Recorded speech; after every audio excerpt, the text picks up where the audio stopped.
Hau eiki mo kai ngatonga, malaho mo mea mai ki he polokalama le teo e Pasifiki Saute. Whawhetai ki eiki i hene whakalere ki tau tolu no kotoa, tau au sia e hoa tāko e ni. Koe aho to apule lulueni, aho wanima o a kosi wafe uoua. Pea koe polokalama ino whamafola atuia me Seattle Wasingatoni, me he mana mo ui center. Greetings to all of you listeners. It's good to have you join us this hour. And of course, this is the radio broadcast from the Voice of South Pacific Radio. And as usual, for Thursday programs, the first part will be conversations with folks from the Providence ElderPlace. And the second part of the program will be with the Seattle King County Public Health. Yes. Malaho mo mea mai, pe au ku whawhetai ke eki e tawa o sia e ahoni, pe au tau whanonga whoki hange ko polokalama koia mo os maheni ki ai, tu apulelulu ko tau pe ko atu ai whoki ai polokalama me he service koia ai Providence ElderPlace, ai ko polokalama ini o nau toko nii, mo whenga ke poupoi, mo toko ni ke nau tolo ngai whamiri o tuku pei api e nau kau vai vai, o i kai ave ki he nursing home pe koe whare vai vai, hange koe mo mea i. Aia koe ulaki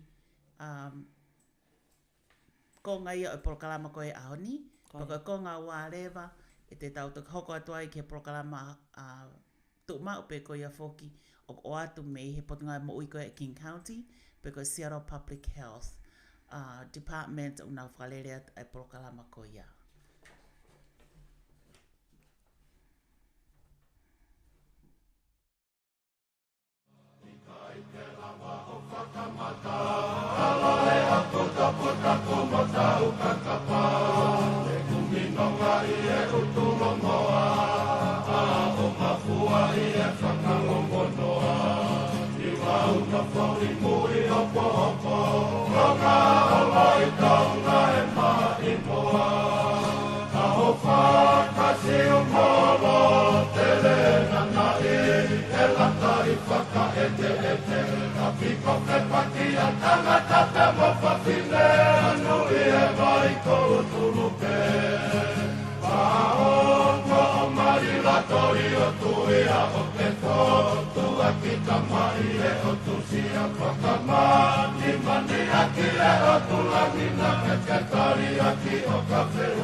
Mo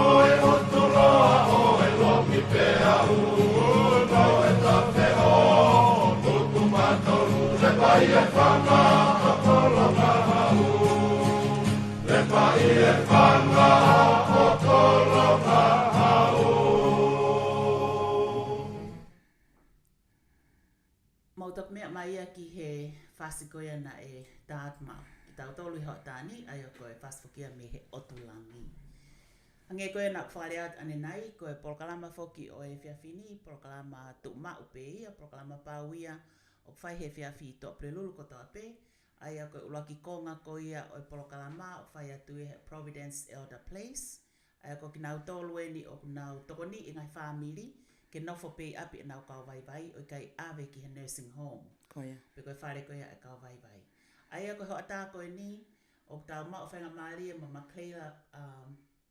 Michaela Bradley, pea mo Alice, tēnā kau mai mo ki tau tolu i he ho atani. Ai a mo ko Michaela koe one of the social workers pe i he kau taha koe ni.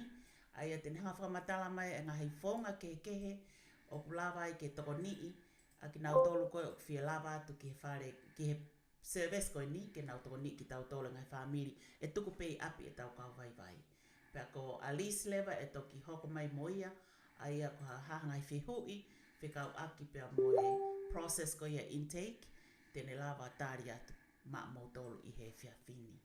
Michaela, welcome to the show this afternoon. So good to have you. Yeah. So very good to have you as folks are always interested in learning more about what is going on with the program as well as how can they become eligible for the program. And so it's nice because as you probably know, it goes along with our cultural values that we keep folks at home as much as possible. And so having you folks on and your service just help folks understand what services could be provided and also how they could become eligible to receive such services. So welcome to the Voice of South Pacific Radio broadcasting this afternoon. Thanks for having me. I'm happy to be here. Thank you. So go on ahead and share with us. We do know that we have a hard stop here at 5:35 p.m. So go ahead and share with us. And if there are questions, of course, we'll also ask those following what you have to share with us. Yeah. So my name is Michaela, as you introduced me. I'm a social worker at our Alder site, which is in Kent. It's our Kent South site. And basically, my role here with Providence ElderPlace is one of the main things that social workers actually do is we try to keep people as independent as possible in the least restrictive housing as possible too. So making sure that they're happy and healthy and their needs are getting met. So that means, psychosocial support, spiritual support, cultural support, all that good stuff. By also making community resources, helping them with finances, coordination of care, and just making sure they're well connected and getting all their needs met. Thank you. And of course, I will translate in between to make folks, nothing is missed.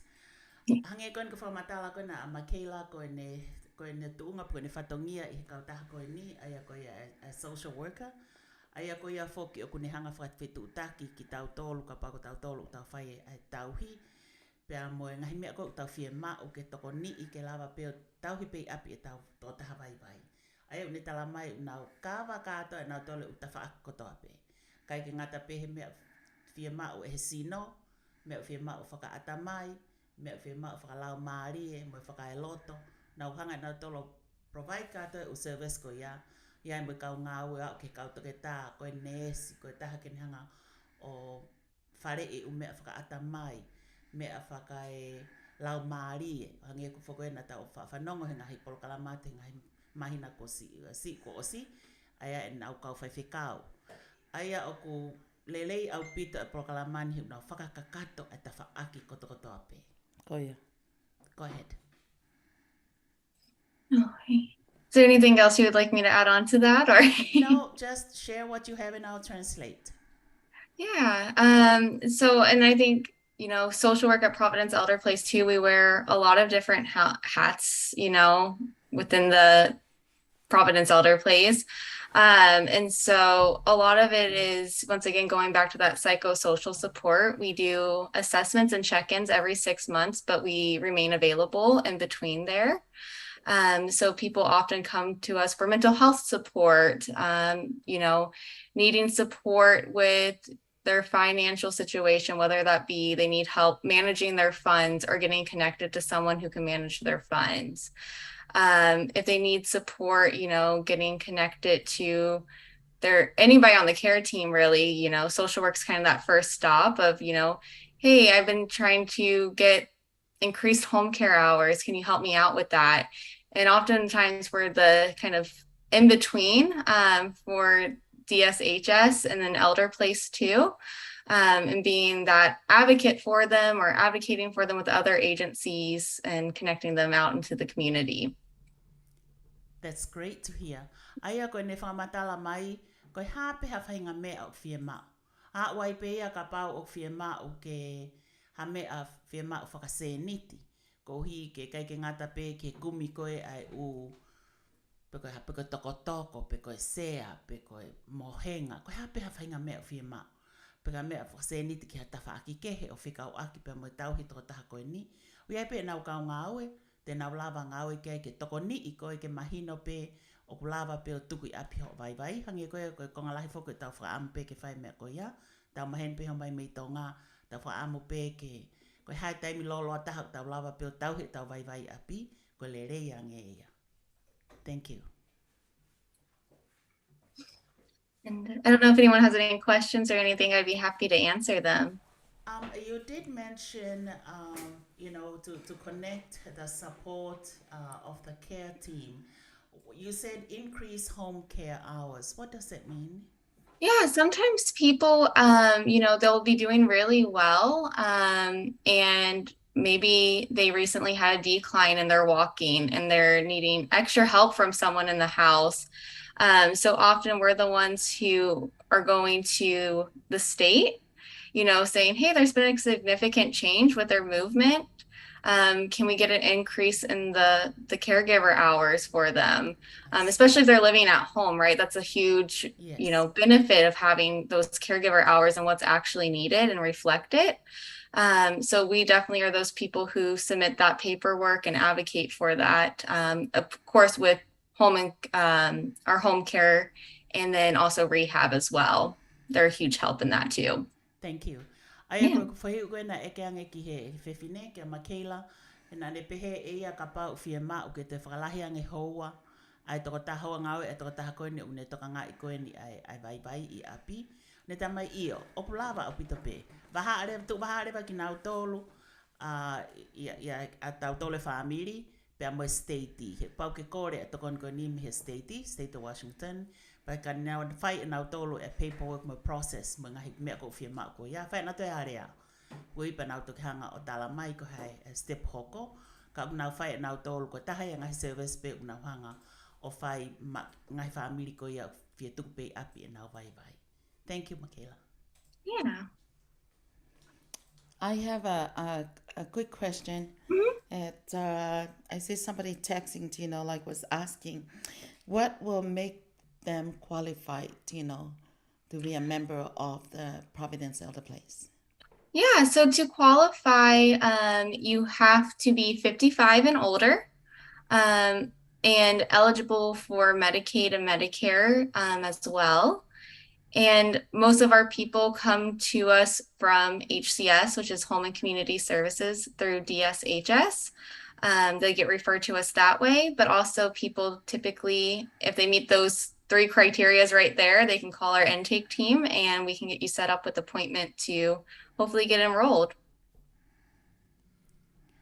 And then following up on that, sorry, go ahead. Sorry, you must have wanted to finish. I was going to say, there's very few people who are private pay in our program. There are some people who are.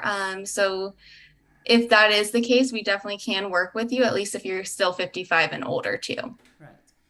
My follow-up question to that, you said Medicare and Medicaid are eligible. Yes. Does that mean they have to have already been enrolled in Medicare and Medicaid? So typically, people are already enrolled in Medicaid or Medicare, but we can definitely work with you and give you the connections to go ahead and get enrolled in Medicaid as well. Yes, thank you. Ai na ku whehuiangi ki a Michaela, pe koe whehuko na e whai sirivia koe ki a Michaela ane nai ange. Na eka sirvia pe whewherewa ke te kau ke polokalama koe ni. Ko hai whaunga te lava kau ake polokalama koe ni, paka tari maa Michaela kone pehe. Pau ke tau nime nima, ko si tahe tau ka nime nima. O whai ki o lunga.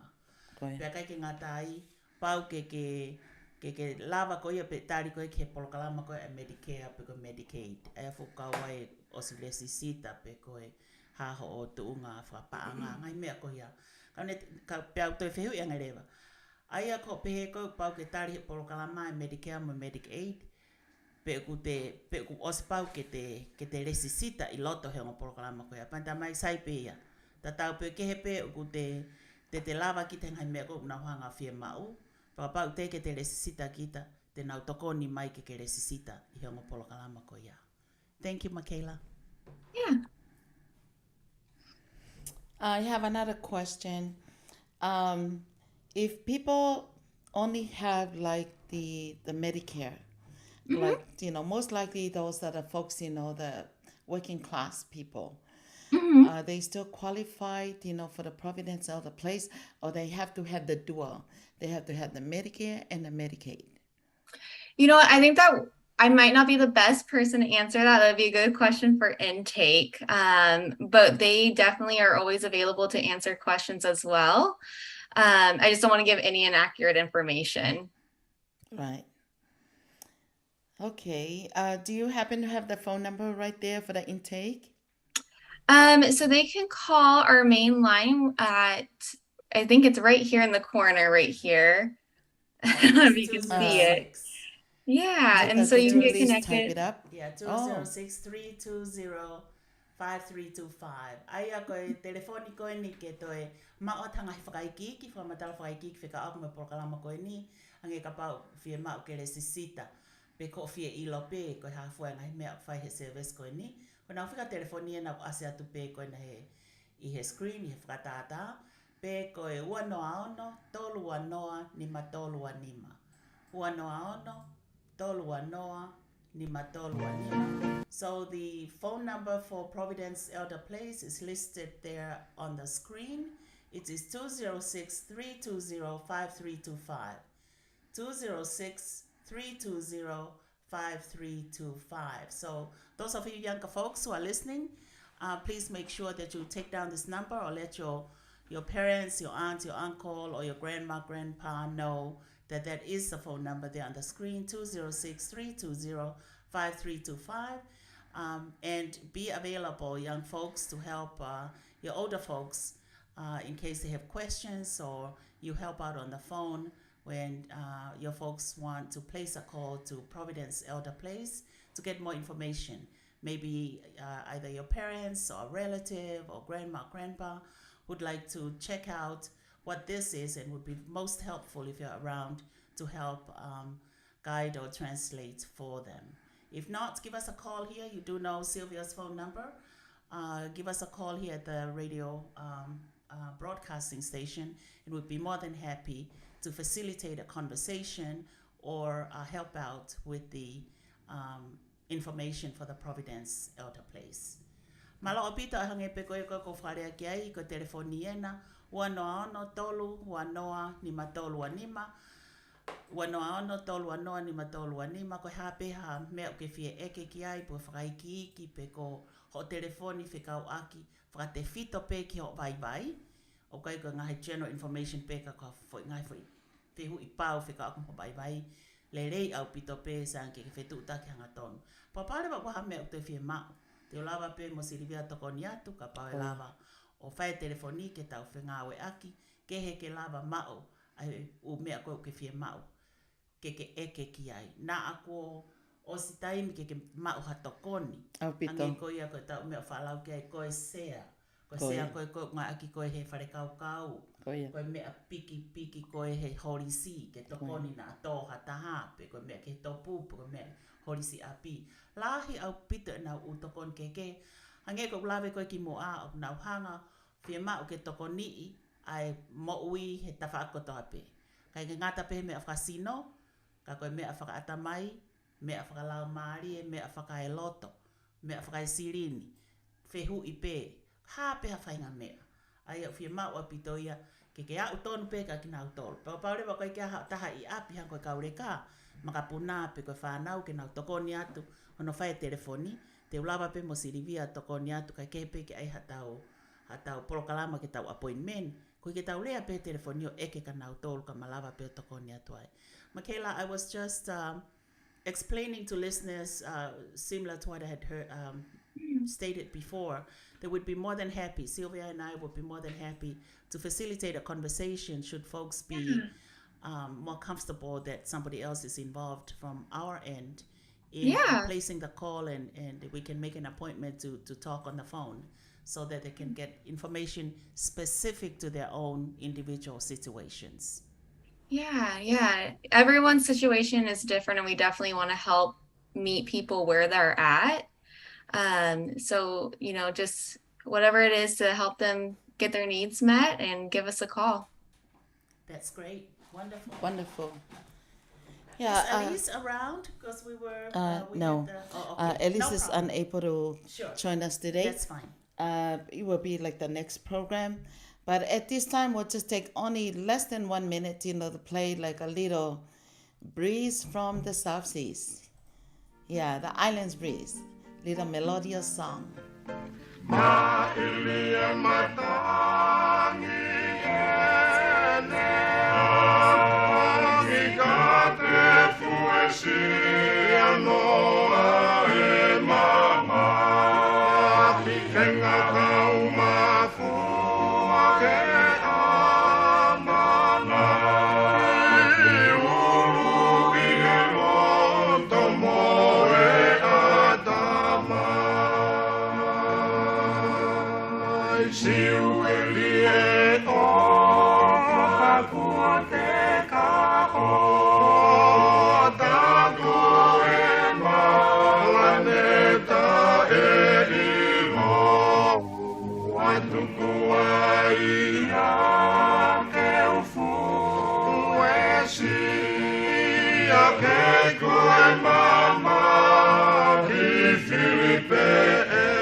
Thank you, Michaela. I have another question here from an interest person. They were asking to know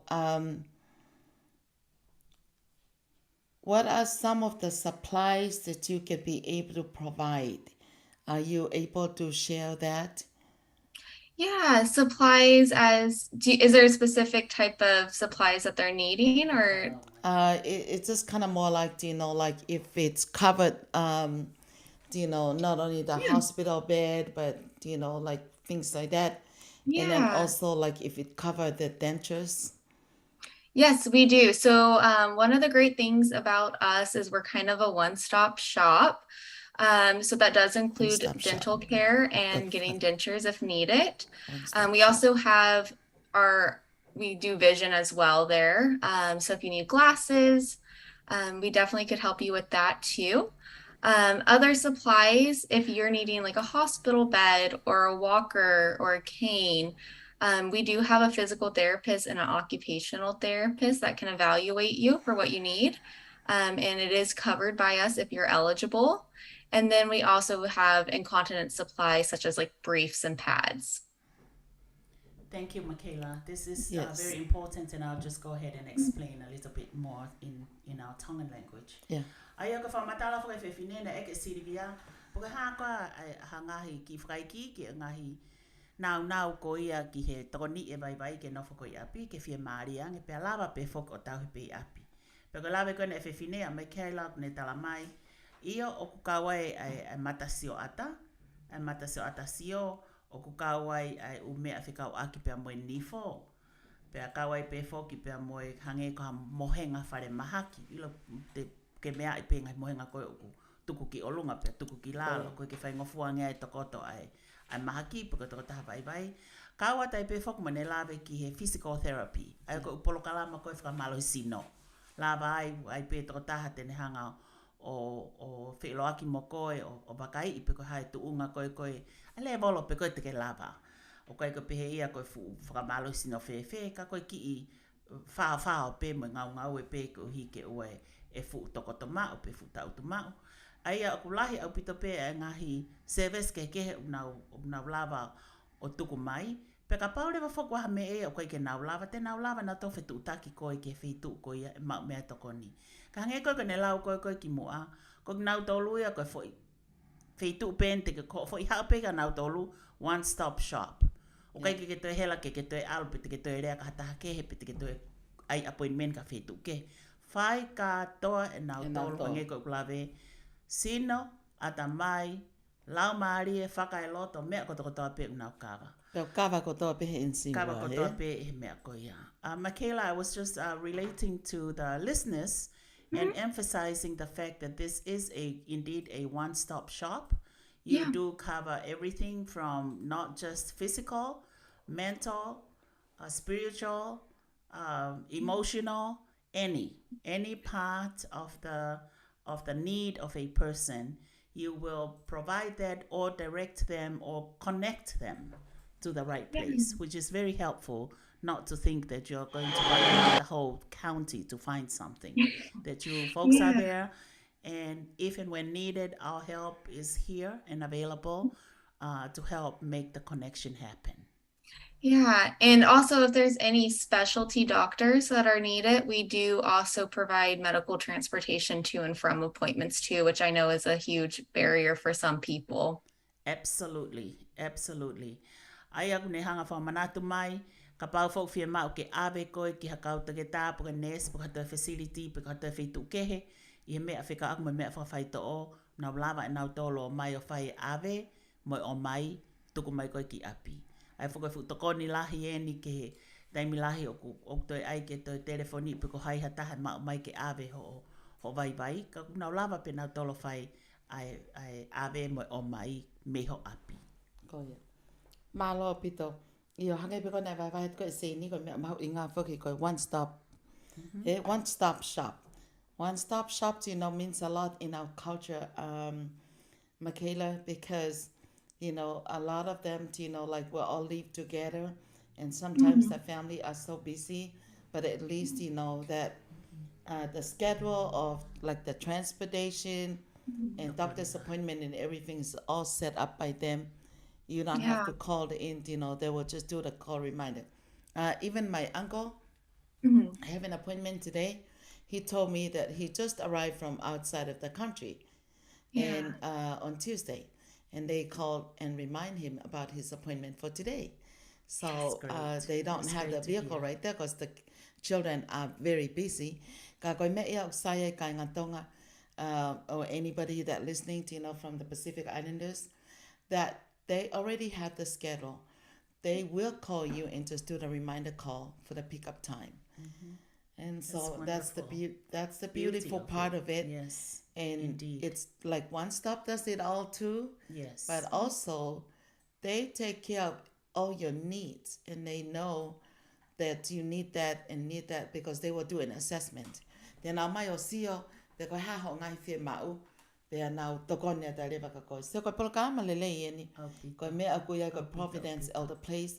Ko nga na tokoni ki tau he ka mo to tua. Ke na no fo pe I api. O malo lo pe ki ai. Hange pe ko se ni fata tau ko tau ngang ka fonua e. Tau hi pe tau ka mo to tua api e. Whai ngofua taha ia koe whai tokoni lere e nia. Tokoni lere au pito e nia he ko uhi. Koe ke he pe ke tau ni menima. Tau ni menima whai ki olunga. Pea ke he pe ke kau pe te ke whenga maari ki he ngahi mea ko whia maa ko he Medicare po Medicaid ka o te ke tokan koe ki ai. Ka pau te kai ke resisita ko he polokalama ngā polokalama ko ia te nau tokoni mai ki nau tolu ki ono ai ke resisita koe. Papau rewa o ke whia maa ha tokoni ki ke whakahoko koe ki he koe whi eka o whihui, hange koe na koe whika telefoni ena, ua noa ono tolu ua noa ni ma tolu ni ma, ai rewa ha o tamasi I pe ko hataha ke ne whai e ai taila ko ia ka pau whakawhaingo fuange ka ki nau tolu, pe ko ho whawhetu taki mai koe ke reti o, koe ke lava sirivia telefoni ai appointment ke lava o whahatala noa mahino, ta noa pau ke lava ha tokoni. This is such a wonderful opportunity, Michaela, to have you on live with the folks so that they can listen and get the information from you as explained earlier. Details of information, give them a call. The phone number is 206-320-5325. 206-320-5325. And if we have offered our help, if need be, that we facilitate this conversation of getting more information for folks, Sylvia and I are more than happy to assist here because it is a great program. It honors our culture of taking care of our folks at home. Yes. And that's what most folks amongst us would prefer and do prefer, that they are kept at home. So we have a minute left. Do you have anything more to add, Michaela, before we bid you well? Even though it's like 1 minute, but it's up to you, Michaela. Do you know if you have any more? We still have the time for you. Yeah, I can answer a few more questions if you need me to. Totally up to you. Yes, just this one person was asking to, like, if the Providence ElderPlace is only in Seattle or it's all over the state of Washington. So it's not all over the state of Washington, but we do have a few locations. We have our newest site in Everett, which has been really wonderful to have that out there. We also have a site in Redmond. Then we have our MLK site, which is our Seattle site. We have a West Seattle site. And then we also have our 2 locations on the south end, which is Kent North and Kent South. That's wonderful to hear because most of our folks, live in more on the south end of the area, and so this is really good, and that's wonderful to know. I didn't know that there's a site in West Seattle. 3, 4, I 5, live in 6. West Seattle, so that's great to hear. We have 6 locations. Aia ko ange ko whamatala ko na whiwhinea Michaela o kia now whare for all na te whakaawa I Everett. Pea I he east side pe whoko e mo nau whare I Redmond. Kai umaa whoko e nau whare I West Seattle. Kai pehe ai ngā whare he South ai ko Kent. Kent, and what's the other location, Michaela? I know the location. The one in Kent is about almost across the street from the IKEA. Oh, Yeah. The one good. from IKEA is not far from South Center.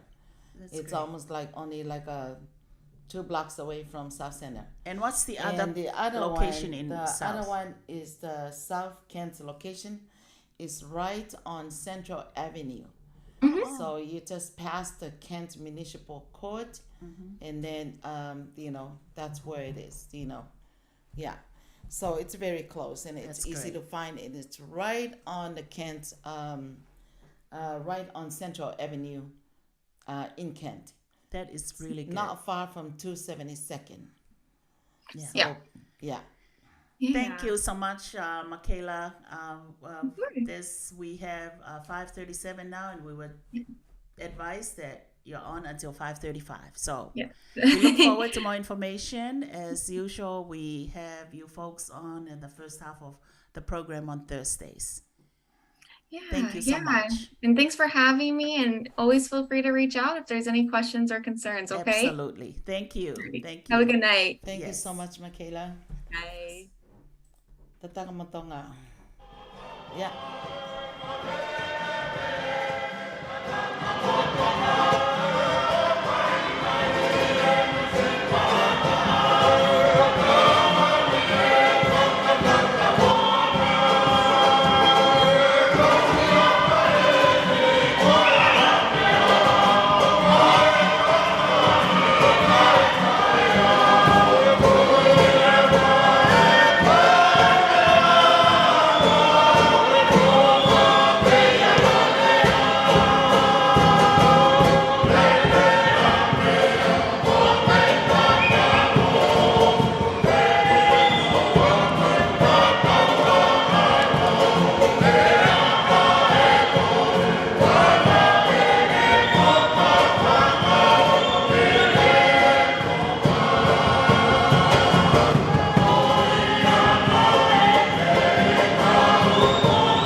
ke prokalama le te o ko ia a leo e Pacific Saute.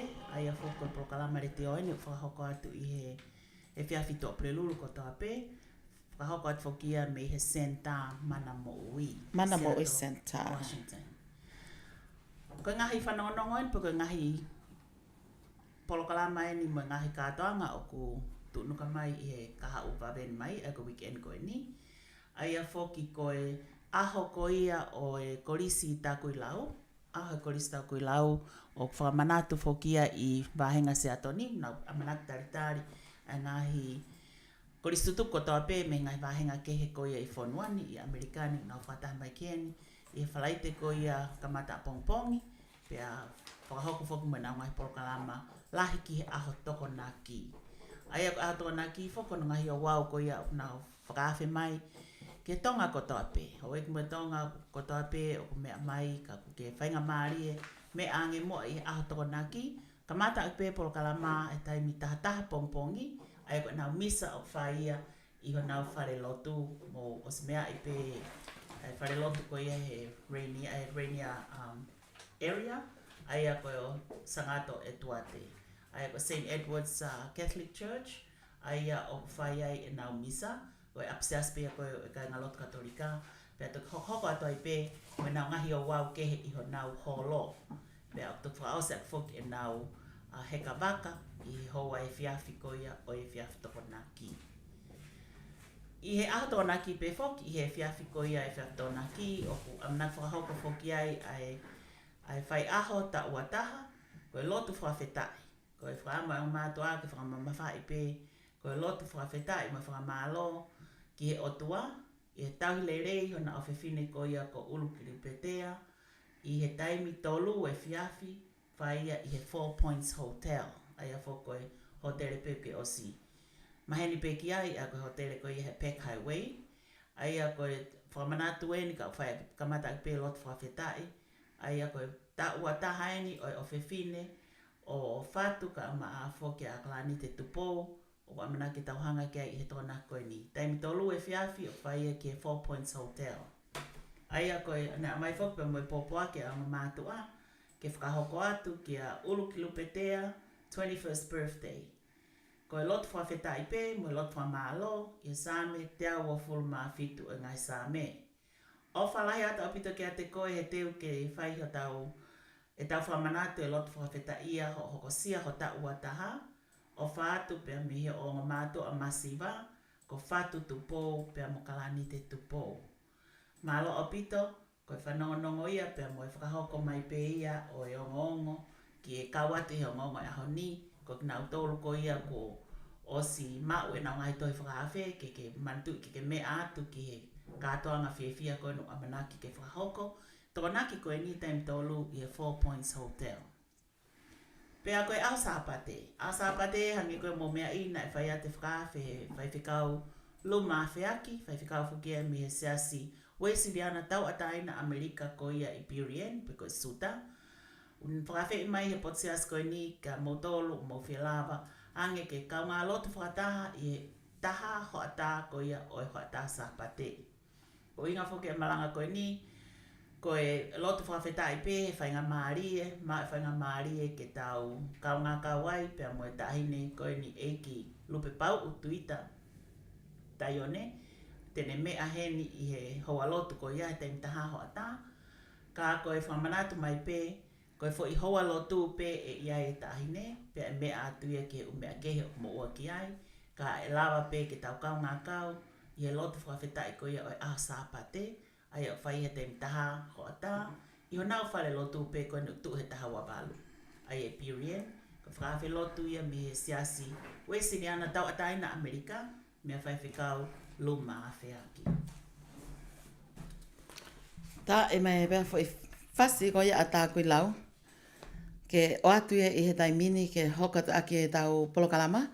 Pea tau toki hokatu ai pe ke ngahi whanongonongo koe ni o ku tuku atu i he ngahi kātoanga o ku amanaki ke whahoko i he wikendi.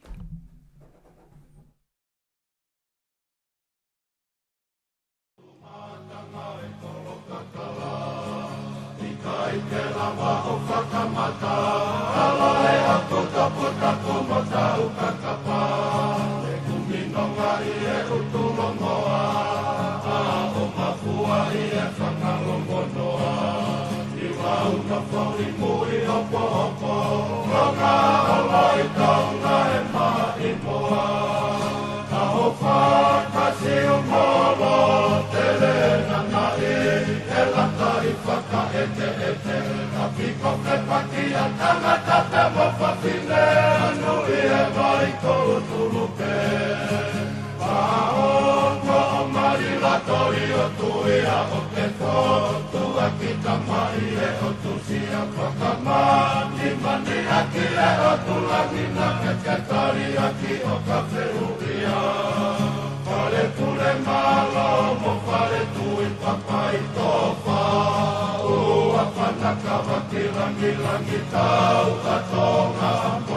Hange ko ia na kinikini atu ko ia seni a hono whamanata tai pe ngahi kātoanga ko ia tau hangat ki ai a ia whaki ko wiki eni ko ni te waki tai pe kolo malata ke whaino whamanatu ai ka wako tutuko ko ia me he api ako kolisi tā kuilau whahoko whoki e nau kātoanga i whalaite pea mo tōnaki ko wiki eni pea whawhi atu pea me he Palestini aho hefa pe ke kau maulakanga nau angi pe whanga nau sketari mo nau taipaanga pea mo nau komiti ko ia kai o ai ka wako tutuko ta pe me vahenga siato ke mo me ange ke mo kau whataha i he kātoanga ko niu kamata pe me taha pongpongi i he aho tōnaki o lelai pe ki he wha pea hokotai pe ki he kawaka ai mo mea mai pe ko ni ko te waki foki kolista kui lau ko e aho wa fitu ia ai ko tōnaki a weekendi. Ko ia ai o ko fia foki kau wako tutuku ko kamata pe nau whaholo mai ke nau kau whataha i hono whamanatu e pue ko ni ka ko hostat foki e nau polokalama ko ia e kau wako tutuku kolista kui lau pea me sato Washington. Aia koe apiako ko ni tā koe lau, koe tahe ngai apiako ko Esas Katolika, koe seini, Koe tahe ngai apiako Esas Katolika. University Alapaha. Koe University ako Alapaha, maari e mo otlangi, Pea ikai ke ngatai, tau toi kolosa kai peke tawhaki ki ta takamotonga, Aia ko ta takamotonga, o ku toi whakahoko ai pia mo nau kātoanga, koe milestone pe koe si ia o ene makamaile o i ofefine kono ta ua fulmataha ko ulu ki lupetea. Ulu ki lupetea tupou ko ofefine ia o kalanite pea mo tā kalawhatu tupou. Amana ke whakahoko a hono katoa ngai o e ausia koe ni ai ulu ki lupetea i e aotonaki ai pe. Tōnaki pe ko ia o weekendi i he time tolu e whiawhi i he 4 Points Hotel.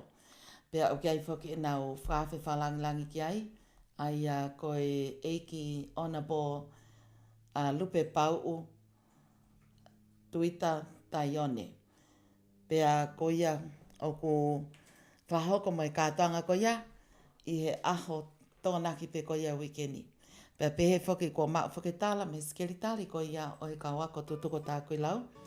Whahoko whoki e nau katoa ngai tōnaki, ko nau whawhi whalanglangi ai ko rea whā tuita, tā moe peau, pea pehe whoki o ko mea mai e nau pātere ka piolani ka kala, ko ia tene tataki ko ni e nau misa ko ia, pea mohono whai ko ia e nau katoanga, i he aho whalaite ia whahoka e nau misa pea whahoko rewa e nau kātoanga i he aho tokonaki. Pea i kai ke ngatai o ku tatare foki pea moe kalapu ko ia ai fofo anga community se ato ai a Palestini ai a manumu a Daniela Takai pea pehe foki ki hono kau muiaki o ku amana ke whahoko ia i he wike kahau ai a koe whalaite ia o wike kahau ka mata pe i he whiawhi ko nu mau mea mai pe ki he enau sila ko ia ai fofo anga ko e lau pe wā ko e taha. Pea o whahoko ia i he ahoua ko ia o September o i wike kahau ia. Ka mata pe me he taimi ho atai whiawhi kau ata pe ka pau uku ke lava me ange pe ki ai i a whahinga taimi pe ka pau uku ke lota pe ke ewe ewange o ata pe. Ka ko kamata pe nau ngahi whataha anga, pea moe ngahi kalapu ka watonga ko tau pe nau mea mai, pea me ngai whetu ke kehe o Amerikani, ke tu asila ko ia, aia ko Glendale Lutheran School, aia ko nau holo o ku whahoko ai e nau ahoko ni, pea lere ai pe ai whalai te ka kato, alu ai pe ke a o ke kio mai ai manu tala aho, i he aho tokonaki, tok whakaosi ke taimi o noi whiawhi pa nau hoko tai pe ki ho nau whetu ko ia kuanga maheni ai kalapfofo anga koe i whama. Ka ko ia whakawhi e tai pe ki mou tolu e he Palestini, ke mou me angi ke mou kau whakataha o ku kau mai whoki anga he kalapu fofo anga ko tau pe me ngai wahenga ke o Amerikani, pea taitale re whoki nau tolu, me ngai kalap fofo anga ko tau pe i he wahenga se ato, i he aho whalaite ia o wikau ko September aho wa, o a ufoki September aho tolu. September aho wa ima September aho tolu, ko i whalaite ia mo tokonaki o wikau. Ai ko toa sila, ko taha tolu whani menima, 2nd Avenue Southwest. Fo i poloka pe taha me hala ulaki me tuliki o taha tolu no i Pireni. Ko ia whawhi e tai ki mō tolu, ke mō kau whataha mo ki nau tolu, ko i ngā koe whai koe ni ai pue, koe whakawhetai i he nā wausia ai aho koe ni o e kalapu, whai a e nau whiawhia mo e nau pata, ko i ngā koe nau kau whataha mo nau kau ngā whanonga, pe whoki koe nau tamu a pe ia, koe lau pe ai wakata. Ka tak mo toi tuka ke pe nau ata, e nau loko, pe ata e pe nau fwoi whasko ni ke whakaosiaki.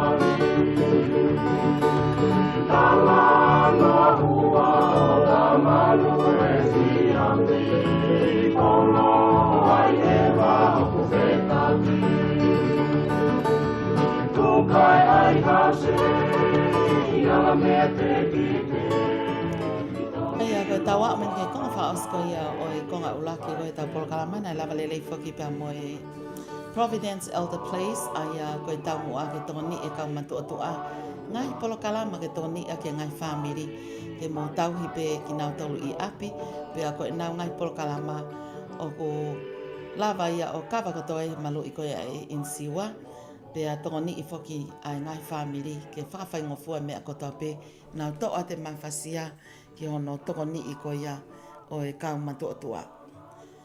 Ko e a maini ke konga whakaosi, mau te wake whake konga hono ua, ai ak mau amana ke whaia whakahoko ko ia pa moe Pacific Islanders Population Communication.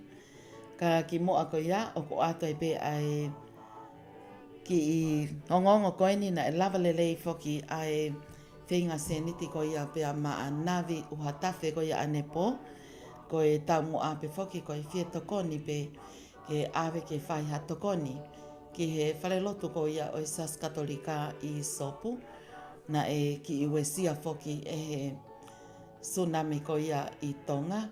Pea na e lava lelei ai whenga se niti koe ni anepo, tikai ke osi mai ngahi ofa, na lava tāna ki o mauai ai paanga e waluafe tupu. Pea o fia whakai Palestini koe e kalapa o ne lua, Filipe fot ai katu I vai, koe ngā koe lava ke mo mea mai o to o atu ai mawhasia mo e vahe o e ofa mo e toko ni I he taimi whaingata a koe ni.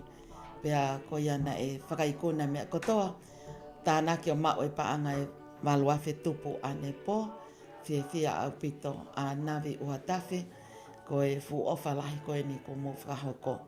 Pea au teke ai pe foki ke kakato ange mangahi ofa ko osi talaki, koe ngahi tokoni ke lava ke toi o atu ai mo ngahi tokoni pe meitua, ko osi whai pe tukpāki ai, ka au teke ai ke mau maari e mai ahono tānaki, kana e lava kakato pe ai se niko ni anepo. Mahalo koe lava kakato e konga ulaki seini, te tukat ke wha osi a patau toka hokat ke konga honoa. Malo. Ika iho ek makainga malo mo tuk taimi ka mo fia whanonga mai ki he polokalama koe ni, koe whaka amfoki koe polokalama re te o koe ni, tau whetu utaki, koe uhi pe ke tau lava e whaha tau whetokoni aki. Tau nofa fue whonuani ku mo ua pea ku whonua ngā aue. Ka koe ki nau tolu koe unau lava wahe mai ho nau taimi o wahe mai hange koe ngahi kalapu, koe hange koe ngahi siasi. Ka pe whuka ngā kautaha whakafo itui, ka pe whoki e mana mo I center. Ai toko ni whakawhainga maari e polokalama koe ni, koe ke o ataha ngahi ongo, tā ataha ngahi whasi, o ataha ngahi whakamatala, koe tuunga pe e taha, koe whenga pe ke tau whetokoni aki. Mea koe ke mau ke wahe mai, mea ku mau e ke mau tolu, wahe atu, ke mau pe ha tau le rei whakaluku fua. Koe hau ek maka inga o ku mahu inga au pito, pe a ponga au pito ke atu ki mau tolu he, kau ngau he whare ni, I ho mo popo mai, mo tokoni mai, taimi o mai seniti ke tokoni, koe o mai mea tokoni, ke kau ngai koe ni, ka mai whare ni, pe a ku o atai whakamalo lahi au pito, koe ko mo kau me popo mai o whai. Whatawangi ke o tua ke ne tāpuaki ki mau tolu, pa whatawangi ke whakawa mai ngahi matapā, o ku whai ke ai e kore tokoni, ko uhi pe foki ke tau lava o whengau e akle rei, ma wai ha tau le rei, whakaluku fua kātoa. Tua o whātu. Malo. Ta e te pe tau whaskoni, pa tau hoka tai pe ai ke tau pulkama honoa. Kai ai hase, ala mea te ki te, toki lua hama e mea ku whai whelute. Kai ai hase,